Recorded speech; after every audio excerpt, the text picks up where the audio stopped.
ẹ̀rọ Bivas yìí ló máa ṣẹ́ àwọn òṣèlú Oníwàyó lẹ́yìn. Àtíkù ló sọ bẹ́ẹ̀. Olùdíje fúnpò ààrẹ lábẹ́ àsíá ẹgbẹ́ òṣèlú People's Democratic Party PDP nínú ètò ìdìbò gbogbogbò tó wáyé láìpẹ́ yìí, Alhaji Atiku Abubakar ti sọ pé inú òun dùn, ọkàn òun sì ti ń balẹ̀ wàyí. Ó ní ẹ̀rọ ìgbàlódé tí wọ́n fi ń ṣàyẹ̀wò orúkọ àti àwòrán àwọn olùdìbò, ìyẹn Bimodal Voter Accreditation System Bivas, ló máa ṣẹ́ àwọn olóṣèlú tí wọn kò mọ̀ ju ṣíṣe ìrú ìbò lọ lẹ́yìn ipò.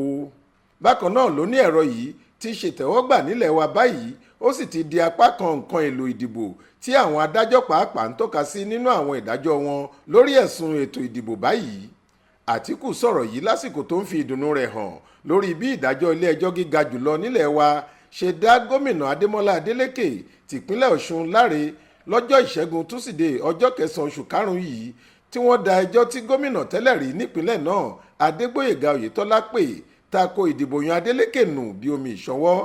Nínú àtẹ̀jáde kan tí wọ́n fi léde láti ọ́fíìsì ìròyìn rẹ̀, Àtíkù kí Adélékè kú oríire ti ìdájọ́ tó fìdí ẹ̀ kalẹ̀ sórí àga gómìnà ìpínlẹ̀ Ọ̀ṣun tẹpọ́n yìí.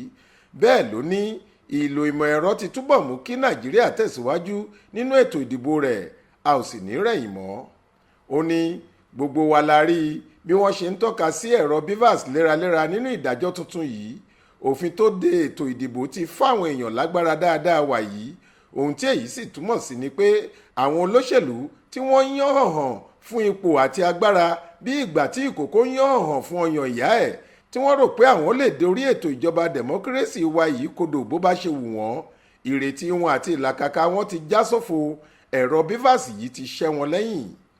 Àtíkù wá gba gbogbo ọmọ Nàìjíríà lámọ̀ràn láti má ṣe káàárẹ̀ ọkàn, kí wọ́n má sì sọ̀rètí nù lórí orílẹ̀-èdè yìí. Ó ní kí wọ́n sì fi ìfẹ́ hàn sí ètò ìdàgbàsókè ìjọba àwa ara wa nílẹ̀ yìí, kí wọ́n rọ̀ mọ́ òfin àti ìlànà, kí wọ́n sì wà lójúfò dáadáa, nítorí ojú lalákàn fi ń ṣọ́rí. Ẹni tó bá sì fẹ́ ja ìjà òmìnira kò gbọ́dọ̀ tòògbé rárá, gẹ́gẹ́ bó ṣe wí. Faith Adébọ́lá ló ń jábọ̀ ròyìn fún iléeṣẹ́ tẹlifíṣàn Aláròyé online.